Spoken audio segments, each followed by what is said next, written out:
Halo, selamat sore pemirsa. Senang sekali apa kabar Indonesia akhir pekan kembali menyapa Anda. Tentunya dengan sejumlah informasi menarik dan juga kabar viral dari tanah air. Kembali bersama saya, Jasmine Rahmadi dan Celia Alexandra. Halo Jasmine. Apa kabar Celia? Kabar baik tentunya. Kayaknya Celia mau nanya sesuatu nih. Saya perhatikan dari tadi. Saya punya pertanyaan untuk Jasmine dan juga pemirsa nih. Apa Kalau tuh, Sel? misalnya mau buat rumah, itu biasanya yang perlu diperhatikan apa?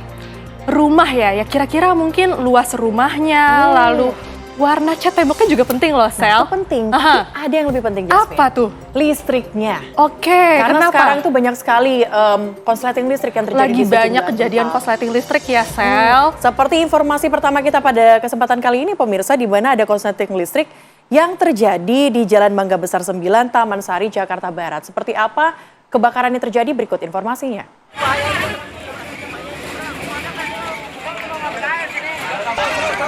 Kobaran api disertai kepulan asap hitam tampak saat belasan rumah di permukiman padat penduduk Jalan Mangga Besar 9, Taman Sari, Jakarta Barat dilalap si jago merah pada Minggu siang.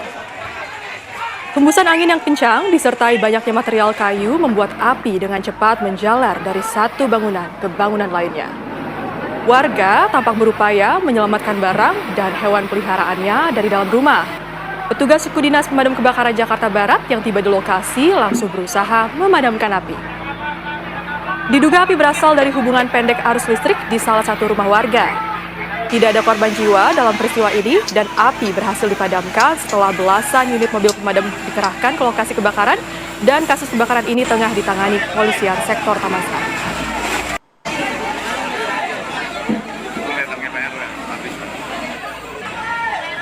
Yang tingkat ini aku jangan.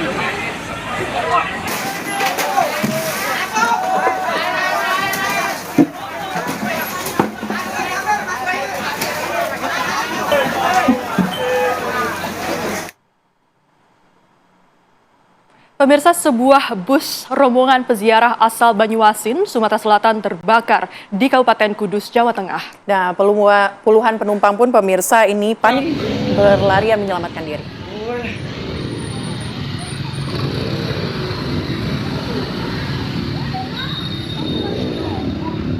Terlihat asap membumbung tinggi dari sebuah armada bus wisata di Jalan Raya Kudus, Colo, Turut, Desa Kajar, Kecamatan Dawe, Kabupaten Kudus, Jawa Tengah pada Sabtu kemarin. Menurut keterangan sopir bus, awalnya bus berjalan menurun ke arah kota Kudus, namun kemudian indikator dan lampu sein mendadak mati. Bus pun kemudian menepi. Setelah bagasi dibuka, terlihat api sudah membakar kabel kelistrikan. Beruntung pemirsa tidak ada korban jiwa dalam kejadian ini. Rombongan peziarah yang berjumlah 50 penumpang kemudian diangkut menggunakan armada bus pengganti untuk melanjutkan perjalanan balik menuju Kabupaten Banyuasin.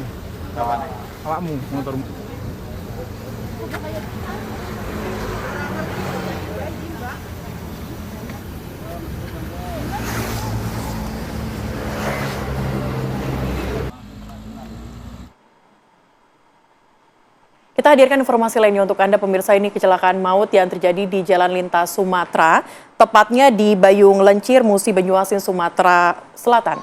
Ya, ada dua orang anak kecil yang tengah dibonceng ibunya. Ini dengan mengendarai sepeda motor, lalu tertabrak truk dan sang kakak pun tewas di tempat dengan kondisi mengenaskan. Ini adiknya. Berawal dari sepeda motor yang dikendarai oleh seorang wanita dengan membonceng dua orang anak kecil dari arah Jambi menuju Palembang menyalip truk.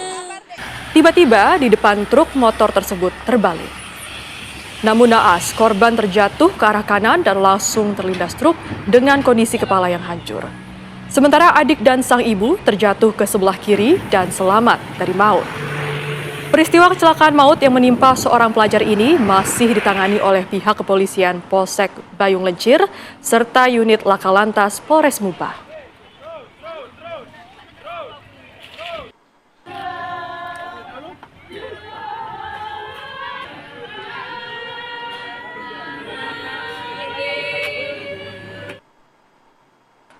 Lalu pemirsa, kebakaran hebat ini menghanguskan sebanyak 6 unit bangunan ruko di Kabupaten Cirebon, Jawa Barat pada Sabtu malam.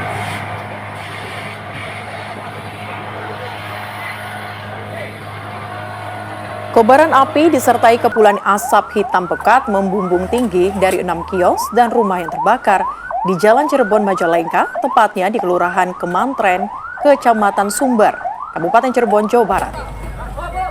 Bahkan berulang kali terdengar suara ledakan hebat dari cairan kimia dari dalam kios material.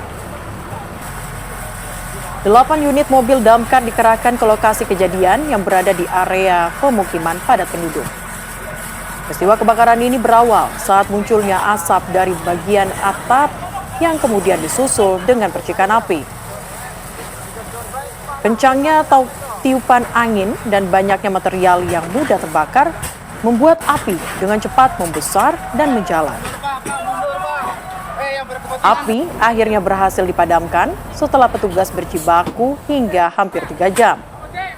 Beruntung, tidak ada korban jiwa maupun luka dalam peristiwa ini.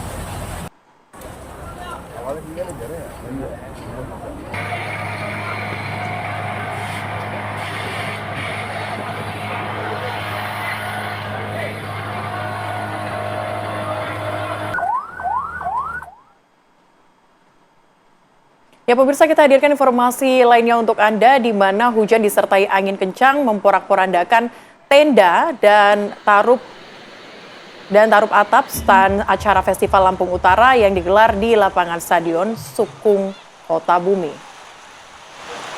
Peristiwa itu membuat para pengunjung dan penjaga stand panik hingga berlari menyelamatkan diri dari ambruknya sejumlah tarup stand di lokasi.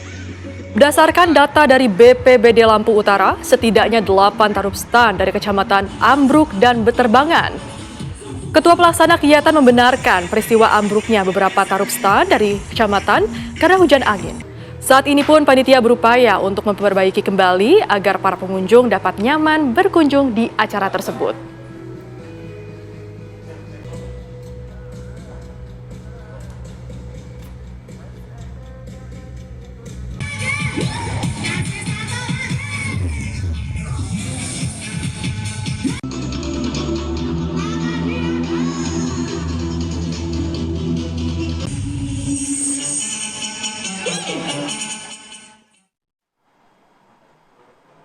Di hari keempat pasca gempa yang melanda Situbondo, Jawa Timur, kondisi yang memprihatinkan terlihat pada sejumlah warga terdampak gempa. Ya, warga hanya bisa membersihkan saja pemirsa karena tidak ada cukup biaya untuk memperbaiki rumah yang rusak.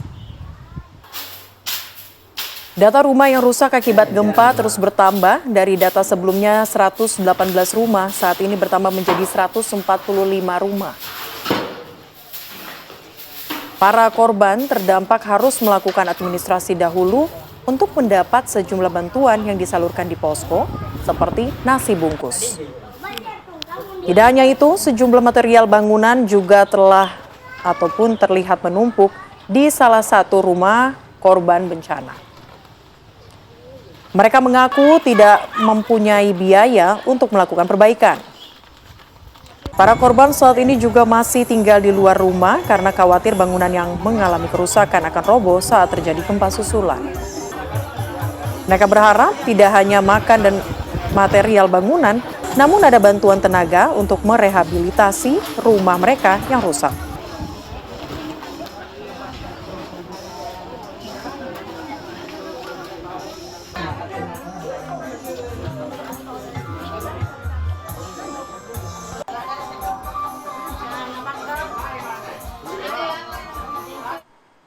Pemirsa, kita hadirkan informasi lainnya dari wilayah Magetan, di mana tebing setinggi 20 meter di kawasan Tambang Galian C, Magetan, Jawa Timur longsor dan menimpa 2 supir dump truck yang tengah mengantri muatan pasir.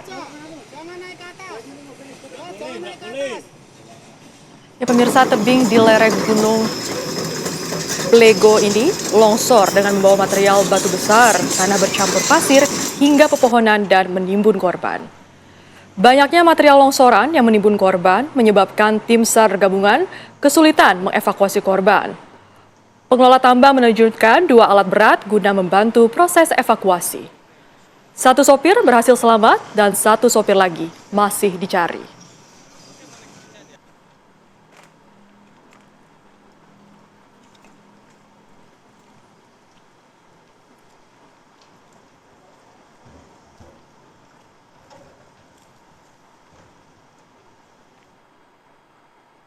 Pemirsa, aksi protes warga Desa Tembong Raja soal jalan rusak di Kecamatan Salem, Brebes, Jawa Tengah meluas setelah viral di media sosial.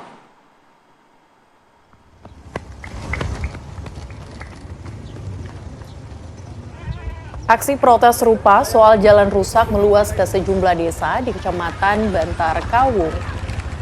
Ratusan warga desa Pagarasan secara swadaya memperbaiki ruas jalan Cikamuning ke Bandungan, tepatnya di Kecamatan Bantar Kawung pada Minggu siang. Aksi protes ini lantaran Pemkab Brebes tidak segera melakukan perbaikan jalan rusak sejak 15 tahun yang lalu. Apalagi warga mengaku resah karena akibat jalan rusak parah ini kerap kali terjadi kecelakaan. Hal yang sama juga dilakukan warga Duku Karang Senggon, Desa Cinanas, Kecamatan Bantar Kawung yang terpaksa harus patungan untuk mengaspal jalan di kabupaten yang rusak sejak puluhan tahun silam.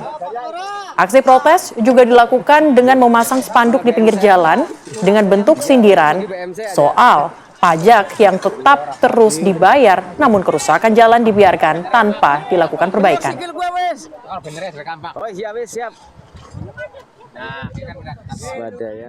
Tokoh masyarakat di sini dengan teman-teman, jadi kami merasa bayar pajak mahal, tapi jalan kami sama sekali tidak diperhatikan, Mas. Jadi kami tolonglah kepada pemerintah daerah, pemerintah provinsi, khususnya untuk segera jalan kami ini diperbaikilah. Jalan yang Cikamuning Bandungan ya. Kalau itu memang sudah lama ya, sudah belasan bahkan puluhan tahun itu nggak pernah diperbaiki. Dulu kabarnya ada perbaikan tapi ya ada efisiensi. Akhirnya sampai sekarang ya belum terrealisasi perbaikan tersebut. Padahal jalan tersebut ya dikatakan vital ya untuk terutama desa Kebandungan ya. Itu kan orang anak sekolah pakai angkutan ekonomi. Kita hadirkan informasi lainnya untuk Anda pemirsa, di mana pihak keluarga dan istri diplomat muda Arya Daru berharap pemerintah, Presiden Prabowo Subianto dan kepolisian ini segera bisa mengungkap kasus kematian diplomat Arya Daru. Ya, pihak keluarga juga berharap semua pihak bisa menghormati langkah hukum yang saat ini dilakukan. Karena saya istri dari almarhum Arya. Kasus kematian almarhum Arya Daru, seorang diplomat muda, masih menjadi teka-teki. Pihak keluarga, terutama istri almarhum, berharap kasus ini segera dituntaskan. Sang istri, Meta Ayu Puspita Tantri, berharap kepada Presiden Prabowo Subianto hingga Kapolri Listio Sigit Prabowo untuk segera mengungkapkan misteri kematian sang suami. Bahwa lewat penantian yang saya hanya bisa berharap dan memohon untuk kasus ini dapat selesai dengan baik, jujur, dan transparan.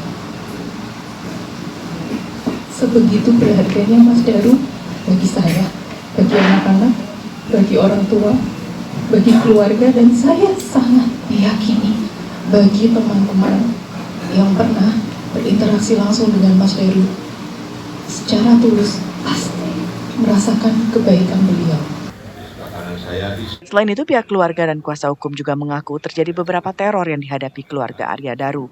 Di antaranya, teror pada tanggal 9 Juli malam, mereka mendapatkan amplop berisikan bintang, styrofoam, dan bunga kamboja. Selanjutnya, makam almarhum pada tanggal 27 Juli diacak-acak. Hingga pada September, makam almarhum diletakkan bunga mawar merah berbentuk garis. Kini pihak keluarga kembali melakukan berbagai upaya untuk mengusut tuntas kasus kematian Arya Daru, termasuk meminta Bareskrim Mabes Polri untuk melakukan penanganan. Dari Yogyakarta, Nurianto, TV One mengabarkan. Kami berusaha untuk Berikutnya pemirsa, ribuan warga Depok ini menggelar aksi bela Palestina di kawasan Car Free Day, Margonda Raya, Depok, Jawa Barat. Ya, pemirsa, aksi ini kemudian dikemas dalam deklarasi Margonda untuk kemerdekaan Palestina dengan rangkaian long march, kemudian ada orasi hingga pembacaan deklarasi solidaritas untuk Palestina. Ribuan warga menggelar seruan bela Palestina bertemakan deklarasi Margonda Obor Kemerdekaan Menyala dari Depok di CFD Margonda Depok, Jawa Barat.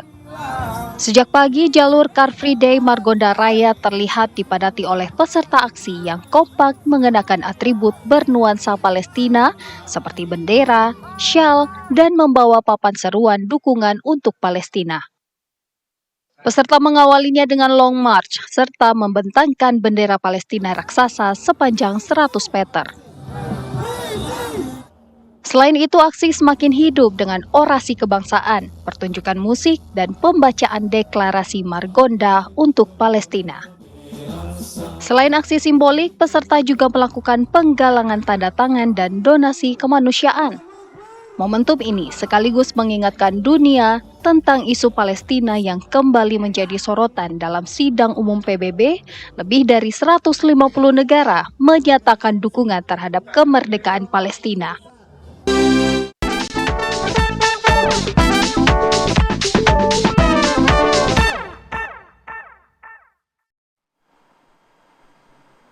Anda kembali di Apa Kabar Indonesia Akhir Pekan dan kita masuk ke segmen viral. Kita akan hadirkan sejumlah informasi viral untuk Anda. Informasi viral yang pertama, pemirsa, aksi pencopetan terjadi saat malam final pemilihan Abang None Jakarta 2025 di Gedung Graha Bakti Budaya Taman Ismail Marzuki, Menteng, Jakarta Pusat pada Jumat malam. Kita semua, alhamdulillah selamat datang Bapak Gubernur. Detik-detik kedua pelaku yang berlagak mencopot ponsel dan saling mengoper terekam jelas kamera wartawan yang kini videonya viral di media sosial. Insiden ini bertepatan dengan kedatangan Gubernur DKI Jakarta Pramono Anung dan Wagub Rano Karno dalam malam final pemilihan Abang None Jakarta 2025. Keduanya beraksi dengan berpura-pura sebagai awak media dan berbaur dengan jurnalis lain yang tengah melakukan peliputan. Dari informasi yang beredar, korban pencopetan tersebut bernama Farhan Fauzan, seorang tenaga ahli Sudin Parekraf, Jakarta Barat. Korban diketahui kehilangan sebuah ponsel seharga belasan juta rupiah yang disimpan di saku kemeja.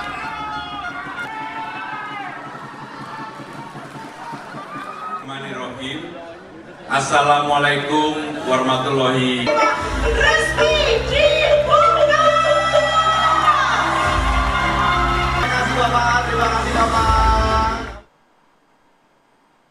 Pemirsa, pilot para layang asal Singapura mengalami kecelakaan mendarat darurat di daerah pelosok persawahan di kawasan Ganeas, Kabupaten Sumedang, Jawa Barat. Proses penyelamatan pun berlangsung dramatis. Petugas gabungan harus melewati aliran deras Sungai Cipeles untuk menjemput korban.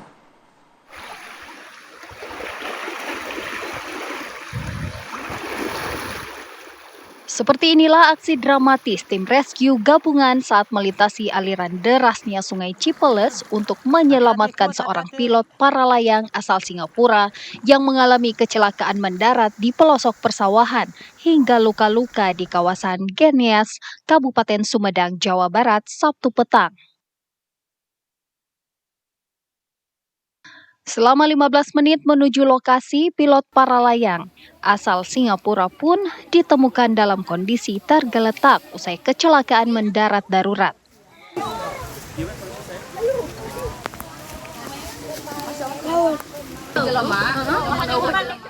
Petugas langsung memberikan pertolongan pertama dan menandu korban secara hati-hati untuk dibawa ke RSUD Umar Wira Hadikusuma, Sumedang, diberikan penanganan medis lebih lanjut. Penerbang asal Singapura yang crash landing di sekitaran Cikoneng, Kecamatan Ganeas. Itu pilot asal dari Singapura. Jatuh di pinggir Sungai Cipeles. Kesulitan di dalam evakuasi kemarin, medan yang terjal dan sungai yang harus dilewati untuk evakuasi juga menjadi hambatan evakuasi. Insiden mendarat darurat pilot para layang di Sumedang sendiri bukan kali pertama dalam 1 pekan terakhir. Pasalnya, di Sumedang saat ini tengah berlangsung event internasional kejuaraan para layang yang diikuti 120 pilot dari 18 negara dan telah memasuki hari terakhir 28 September 2025.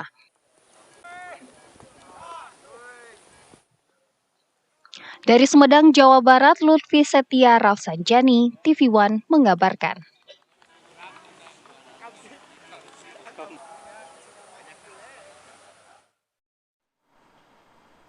Ya pemirsa, 7 pelajar di Kota Tangerang, Banten diamankan polisi setelah aksinya meresahkan masyarakat viral di media sosial. Ya, dalam video yang viral, mereka mengendarai sepeda motor secara ugal-ugalan sembari mengacungkan senjata tajam jenis celurit. Inilah aksi pelajar SMP yang mengendarai sepeda motor ugal-ugalan di Jalan Puri Permata, Green Lake City, Kota Tangerang, Banten. Dalam video tersebut, mereka tampak membawa senjata tajam jenis celurit, mengejar pelajar lain di depannya yang juga berboncengan dengan menggunakan sepeda motor. Aksi ini kemudian direkam dan disebar ke media sosial hingga ditonton ribuan orang dan menuai beragam komentar. Berdasarkan dari ciri-ciri tersebut, polisi segera melakukan penyelidikan hingga berhasil mengidentifikasi dan menangkap 7 pelaku. Masing-masing ditangkap di tempat berbeda beserta barang bukti berupa sepeda motor dan senjata tajam jenis celurit. Dari hasil interogasi yang dilakukan oleh polisi dan keterangan para pelaku bahwa mereka akan melakukan aksi tawuran. Saat ini 7 pelajar yang sempat diamankan oleh unit Reskrim Polsek Ciledug telah dikembalikan kepada orang tuanya.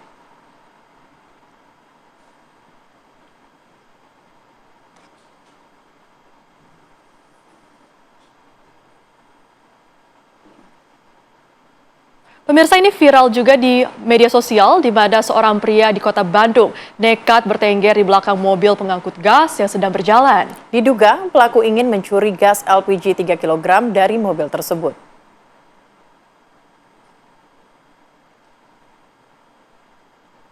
Aksi nekat diduga terjadi di Jalan Terusan Jakarta, Kelurahan Babakan, Surabaya, Kecamatan Kiara Condong, Kota Bandung, pada Rabu 24 September 2025. Siang hari. Kejadian itu sontak menarik perhatian masyarakat dan pengendara lainnya. Kejadian itu dibenarkan oleh pihak kepolisian Polsek Kiara Condong. Dan hingga saat ini pemirsa, Polsek Kiara Condong masih melakukan penyelidikan terhadap identitas pelaku serta identitas pemilik mobil yang ada di dalam video.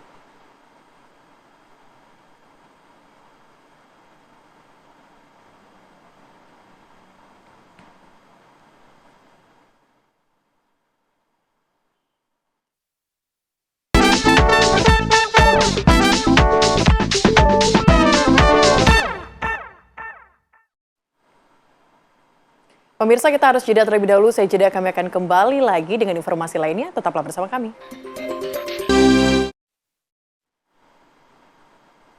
Terima kasih Anda kembali di Apa Kabar Indonesia akhir pekan. Pemirsa, Partai Keadilan Sejahtera melantik jajaran pengurus baru partai periode 2025-2030 mendatang.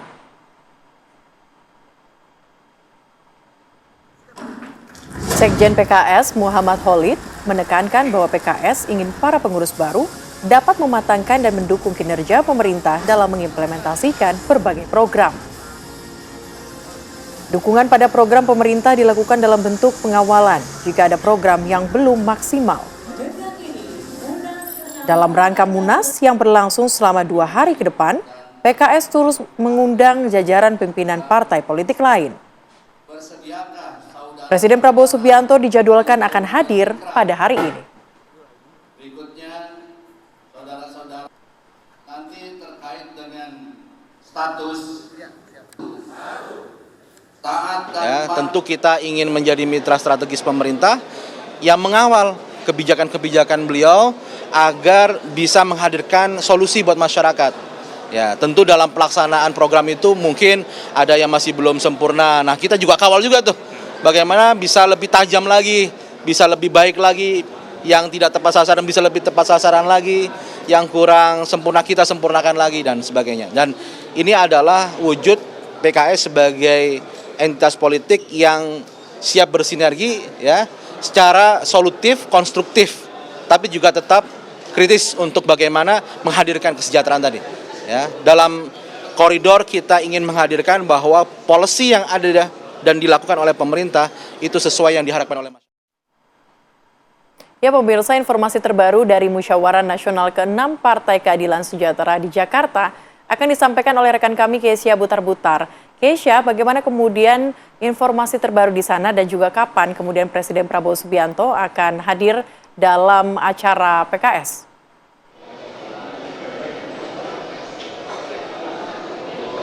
Selamat siang, Celia, Jasmine, dan juga pemirsa. Hari ini Partai Keadilan Sejahtera atau PKS menyelenggarakan Musyawarah Nasional ke-6 atau Musna ke-6 yang berlangsung pada 28 September hingga 29 September 2025 dengan mengusung tema Kokoh Bersama Majukan Indonesia. Tema ini diangkat untuk menegaskan tekad Partai PKS untuk lebih solid, matang, dan juga efektif sebagai partai politik yang sudah berdiri lebih dari 20 tahun dan nantinya mereka akan berkontribusi nyata untuk Indonesia maju.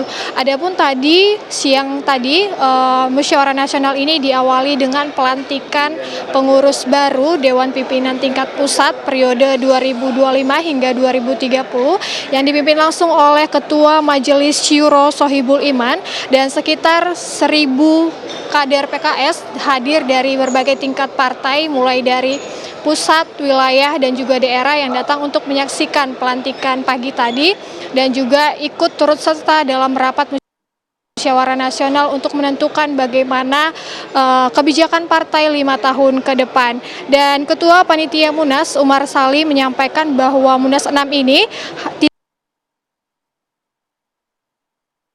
langkah Partai PKS dalam 5 yang nantinya akan menjadi pedoman bagi seluruh partai PKS mulai dari pusat hingga ke daerah dan rencananya strategis ini untuk mencakup penguatan kaderisasi, pelayanan publik hingga langkah-langkah kolaborasi dengan berbagai pihak untuk menjawab tantangan politik nasional. Dan Sekretaris Jenderal PKS Muhammad Khalid menegaskan bahwa kepengurusan baru diharapkan mampu memperkuat kinerja partai dan menjadi mitra strategis pemerintah. Selain menegaskan rencana strategis, Munas ke-6 ini juga menjadi ajang silaturahmi politik yang dimana PKS mengundang dari berbagai partai politik lain dan sejumlah tokoh nasional untuk hadir dalam rangkaian acara hari ini dan bahkan dalam penutupan musyawarah ke-6 Munas PKS ini Presiden Prabowo Subianto akan hadir pada penutupan Munas besok sebagai bentuk dukungan dan juga komunikasi lintas partai dalam membangun Indonesia ke depan. Dengan berbagai agenda yang masih akan berlangsung hingga esok hari, PKS berharap Munas ke-6 ini dapat melahirkan keputusan-keputusan penting yang memperkokoh konsolidasi internal sekaligus memperluas kolaborasi dengan seluruh elemen-elemen bangsa demi terwujudnya masyarakat Indonesia yang adil dan sejahtera. Kembali kepada Anda, Celia, di studio. Baik, artinya terdapat sekitar 1.000 kader PKS yang diestimasikan hadir hari ini. Terima kasih, Keisha Butar-Butar, mengabarkan langsung dari Jakarta. Dan pemirsa, kami harus jeda terlebih dahulu. Saya jeda, kami akan hadirkan informasi lainnya untuk Anda. Tetaplah bersama kami. Terima kasih, Anda kembali di Apa Kabar Indonesia Akhir Pekan bersama Jasmine dan Celia. Pemirsa, Menteri Transmigrasi Iftithah Sulaiman Suryanegara melakukan kunjungan kerja di Jepang untuk menghadiri Osaka Expo 2025. Menteri Transmigrasi menjadi pembicara utama pada Forum Bisnis Internasional. Dalam forum ini, Menteri Transmigrasi memperkenalkan 154 kawasan transmigrasi yang siap ditawarkan kepada investor dunia. Menteri Transmigrasi akan mengunjungi beberapa paviliun di ajang Osaka Expo 2025. Di antaranya, paviliun Australia dan paviliun Amerika Serikat. Hal ini untuk melihat lebih dekat inovasi dan pengembangan industri yang bisa jadi referensi bagi pengembangan transmigrasi Indonesia. Selain itu, Menteri Transmigrasi juga akan melakukan pertemuan bilateral dengan Asosiasi Pengirim dan Penerima Tenaga Kerja di Jepang. Adapun Osaka Expo 2025 digelar sejak 13 April hingga 13 Oktober 2025 di Pulau Umeshima, Teluk Osaka.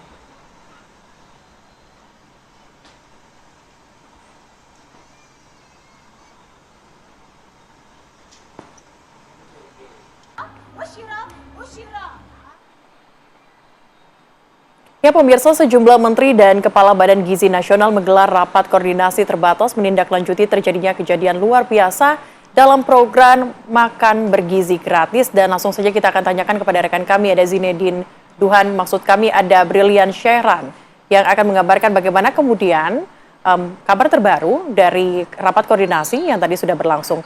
Brilian, apa saja kemudian poin-poin menarik yang memang disampaikan oleh Menko Pangan dan juga sejumlah menteri terkait lainnya?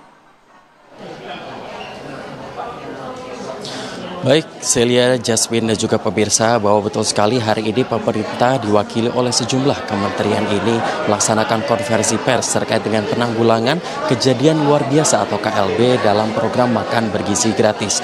Adapun tadi sejumlah pembahasan ini menjadi poin utama, antara lain ini adalah meskipun dengan adanya kejadian meningkatnya begitu dari korban keracunan baik itu dari siswa maupun dari tenaga pendidik pada bulan September ini menegaskan bahwa nantinya keselamatan dari anak bangsa ini merupakan prioritas utama, dan rapat koordinasi ini merupakan arahan langsung dari Presiden Prabowo Subianto tadi malam, dan nantinya ini rakor akan segera membahas atau memperbaiki dari tata kelola SPPG yang ada di sejumlah lokasi, dan nantinya Menkes meminta untuk nantinya mengkoordinasikan dari sejumlah puskesmas yang ada di daerah ini untuk kemudian aktif memantau dari SPPG maksud kami ini secara rutin dan juga berkala. Nantinya Celia dan juga Jasmine, ini dalam beberapa hari ke depan akan terjadi sebuah rapat koordinasi lagi baik itu dari pemerintah daerah, kepala pemerintah daerah hingga stakeholder terkait untuk kemudian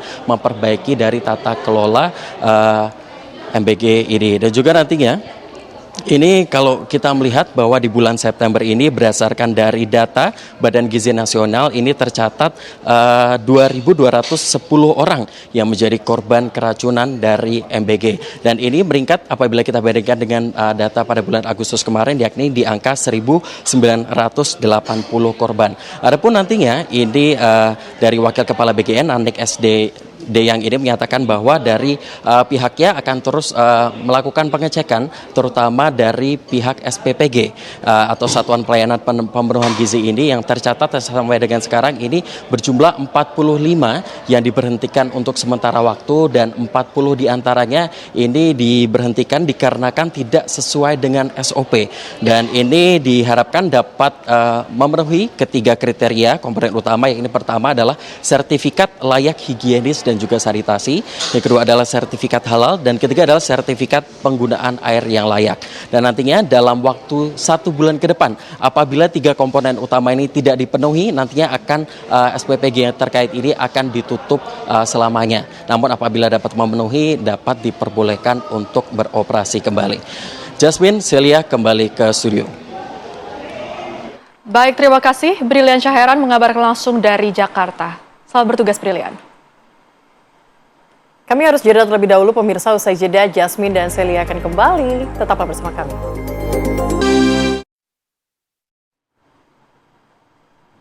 Pemirsa, Anda kembali menyaksikan Apa Kabar Indonesia akhir pekan.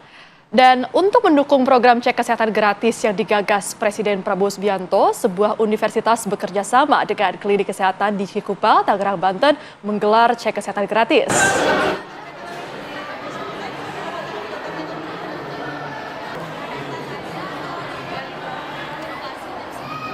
Sejumlah mahasiswa dibantu tenaga kesehatan melakukan pemeriksaan kesehatan gratis bagi warga.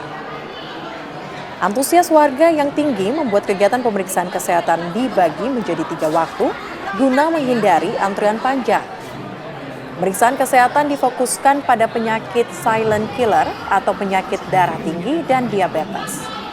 Berdasarkan hasil penelitian, hanya 30% masyarakat Indonesia yang sadar akan pentingnya kesehatan, terutama pada saat usia menginjak umur 40 tahun ke atas. Di waktu yang sama, juga dilakukan diskusi tentang kesehatan oleh pakar ahli gizi serta pakar kesehatan. Kegiatan ini akan digelar secara berkala guna membantu dan memberikan edukasi kepada masyarakat akan pentingnya menjaga kesehatan.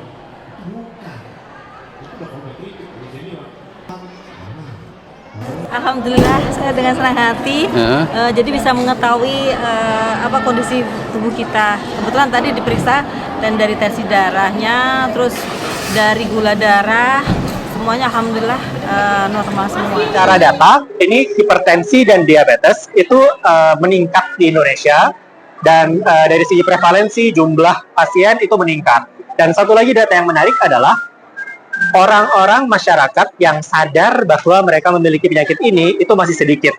Secara data terakhir yang saya baca adalah kurang lebih 30%.